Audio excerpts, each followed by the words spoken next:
We can't carry it any longer.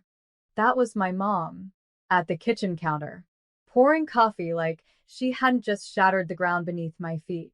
My dad sat there reading his paper, nodding absently. My sister scrolled on her phone, pretending not to hear. I didn't argue, didn't defend the 10 years I'd spent building a career they called pointless, the freelance contracts that kept their lights on more than once, the unpaid hours I'd invested in their family business. I just went upstairs. My name is Avery Sloan. I'm 29. And if you think you know how this ends, stay tuned. What happens when the family that calls you a burden finally feels the weight of your absence? That night, I packed my things. No screaming. No scene. I folded my clothes, boxed up my books, unplugged the lamp they never noticed was mine. By dawn, my car was full. I left my keys on the counter with a note. Thank you for everything. Good luck with the rent. I drove away before anyone woke up. No destination. Just out. The first 3 nights, I slept in a friend's spare room. Worked my laptop by a window overlooking the city. Watched the sun come up without the sound of someone calling me useless. It was quiet. Too quiet. Then, on the fourth morning, my phone buzzed. It was a text from Dad. The rent is due. Where are you? I stared at it, because in that one line, I could hear everything they'd never said out loud. They didn't just lose me. They lost the lifeline they'd been standing on without realizing it. I didn't reply to Dad's text. Instead, I opened my budgeting app, the one they didn't know existed. Every dollar I'd ever loaned, covered, or quietly paid off logged. I'd carried them for 3 years. Gas bills, grocery tabs, that family emergency in 2022, all me, while they told me to get a real job. I remembered sitting on the cold apartment floor once, working through a fever, because Mom said the Wi-Fi needed to stay on for my sister's Zoom interviews. I paid that bill with a card I was 3 weeks late on. Now, I wasn't late on anything. I was free, but they weren't. By Friday, I had 3 missed calls from Dad, 2 from Mom, then a voicemail. Sweetheart, we didn't mean to upset you. Rent's just due, and your sister's still looking for work. I stared at the wall. Not in anger. Not in pain. In clarity. They didn't want me. They wanted my stability. And now, the house was shaking. That evening, I booked a small room in a co-working space downtown. Not glamorous, but it had light, plants, and people who respected creative work. I finished a client's website, hit send, and watched $3,200 land in my account. Then my phone buzzed again. This time, it was my sister. Not to be rude, but did you cancel the car insurance? I smiled. Sure did. That's the first of many. Because if I was the burden, then it was time they learned how heavy I'd truly been. I didn't just cancel the car insurance. By Monday, the internet plan was gone too, the one under my name. The family Netflix, Spotify, Apple Cloud. All mine. All gone. Avery, the burden, had just unplugged the house. And still no apology. Instead, another text from Mom. We're struggling because of your reaction. This is your family. Ah. The classic guilt card. But I wasn't buying it anymore. They weren't struggling because I walked away. They were struggling because I'd been silently propping up everything, like drywall hiding rot. I opened the shared Dropbox folder we used to manage bills. Years of my payments. Quiet contributions. Even that month I covered Dad's dentist work while skipping my own checkup. I exported the file. Labeled it. Open file folder, burden, XLSX. Then sent it to the family group chat. No caption. Just the truth. 2 hours later, silence. Then ding. My brother, the golden boy, the one who once laughed at my silly design gigs, messaged me privately. Hey. Didn't realize you were doing all that. Can we talk? I stared at the screen. Was this remorse or strategy?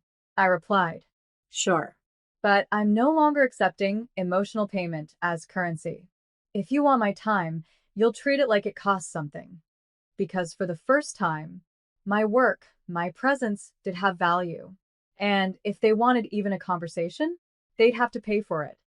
3 days passed. Not a word from my parents. No apology. No explanation. Not even the decency of silence.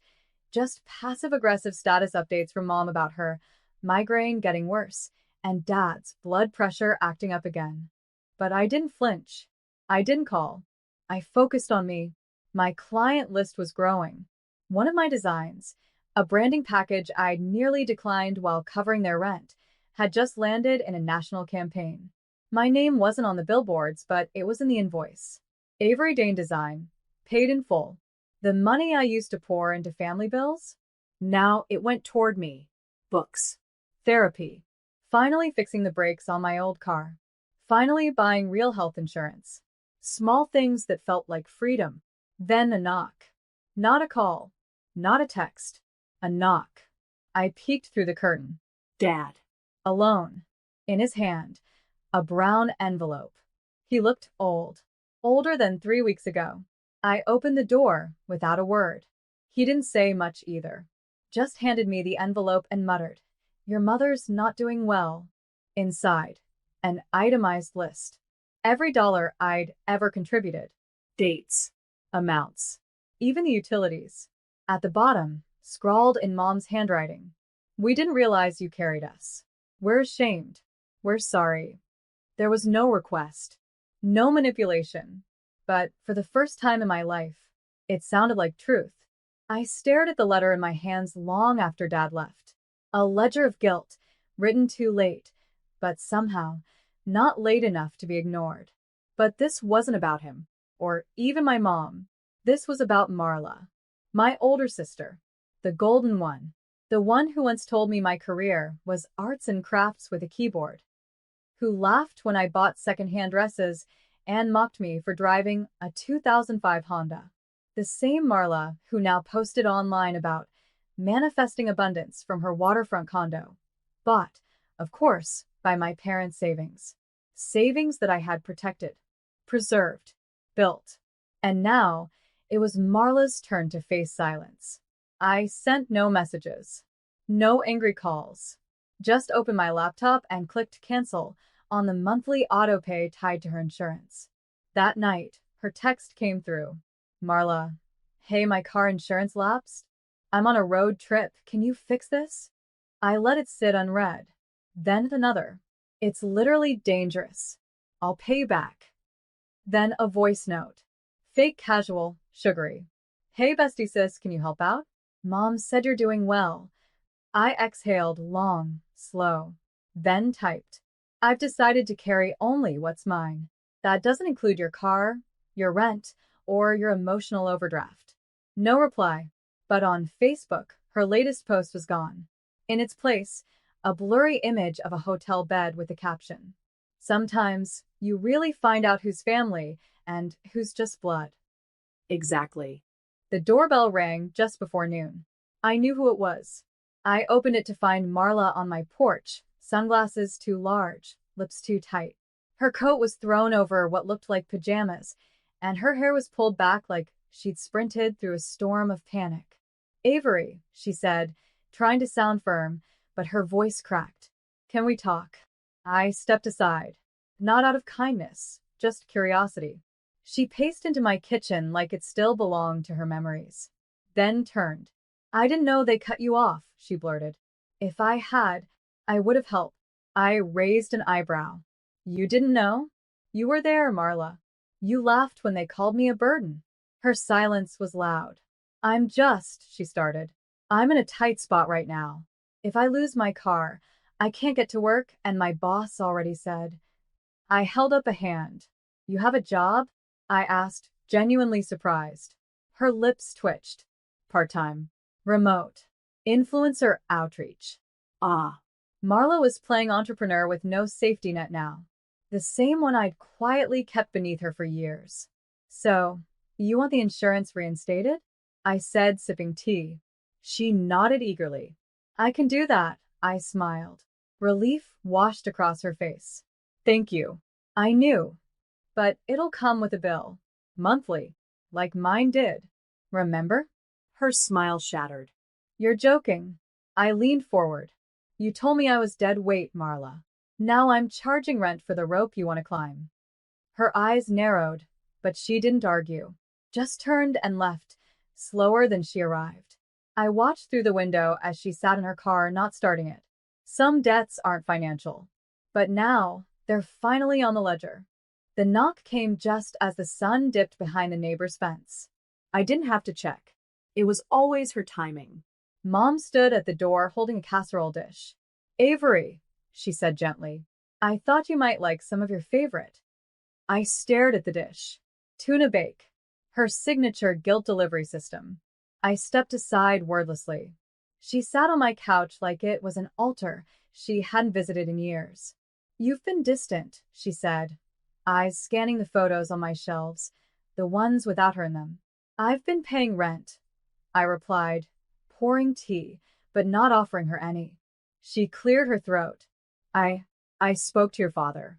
We may have overreacted. You know how stress clouds things. We didn't mean it. I waited. We miss you. It's not the same without your laughter in the house. There it was, the softening plea. Then came the real reason. Your sister's in a tight spot. The bank's calling. And since you already helped with her down payment, we thought maybe you could just. I held up one finger. No. She blinked. I didn't finish. You didn't have to. She looked hurt. I let her. You raised me to believe family was everything, I said. But when I needed you for respect, for belief, I was just a burden. Now you miss my laughter because the echo of yours has gone quiet. Silence. She stood, leaving the casserole on the table like a peace offering. We're still your family. I walked her to the door. Then act like it, not just when your favorites fail. As she stepped off the porch, I picked up the dish and placed it in the fridge. Not out of forgiveness, out of hunger, because I still take care of myself. A week later, the silence was louder than the years of noise. No texts, no urgent calls, no forwarded bills disguised as family updates. Just stillness. I stood at the window of my apartment, sunlight washing over the framed rejection letter from a gallery that once told me my art had no real-world value. I'd hung it like a trophy, because now that same gallery was requesting a solo show. It was poetic, really. The day my rent was due, the first I hadn't paid into the family account, I sat with my cup of tea, opened my laptop, and made one final transfer. But not to them. To me. A new savings account. One with no shared access. No guilt. Just growth. That night, a letter arrived. Not a text. Not an email. A handwritten letter from my father. Avery, we misjudged you. We mocked the only daughter who never asked for anything and gave everything. We thought strength meant money, but you showed us it meant walking away. No apology, but it was close. I didn't cry. I just folded the letter and tucked it beside the rent receipt, my proof that I wasn't a burden. They were.